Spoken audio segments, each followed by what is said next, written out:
It has been an unmistakable presence in Ogdensburg for 128 years. But for the last 2.5, the Ogdensburg Armory has been largely unused. Tonight, in the first part of a two-part series, John Moore looks back on its history and what it would take to get the Armory back in operation.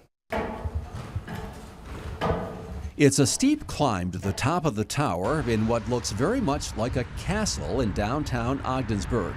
But it's up here, along the parapet, that you get a visual clue as to why the Ogdensburg Armory was built. We look over here to the left, a former adversary of ours, the Canadian military or the British military.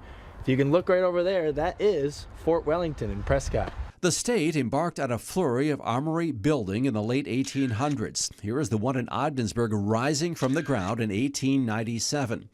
The reason in many major cities was to quell or discourage uprisings, with National Guard soldiers in their fortresses creating a presence designed to intimidate. Landing one of these armories was considered a coup for a community. With rioting not a big threat in Ogdensburg, local leaders may have used another pretext: the possible threat posed by our neighbors to the north. Nancy Todd authored a book on New York armories. And the local people that wanted to have these armories, they increased their need for an armory by saying, "Oh my God, the Canadians are coming, the Canadians are coming." Imagine there's just a cannon right here, or a couple soldiers with, rifles.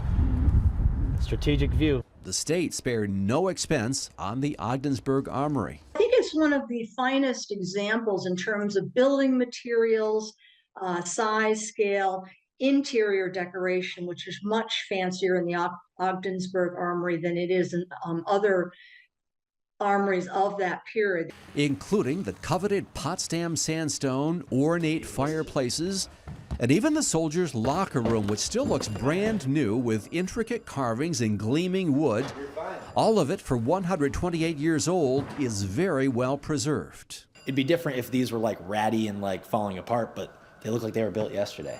So it's Ogdensburg's lucky to have one that's been saved from the years of time. Step back in time and imagine the historic moments that have taken place on this floor, including the original company, the 40th in formation, with community members looking on. And the entire battalion or company would have formed up here, facing them, and that's how they would have done their send-off and gone over to World War I, World War II. More recently, National Guard recruiting in the North Country has been tough, and the Guard has vacated 4 area armories, including Ogdensburg in 2022.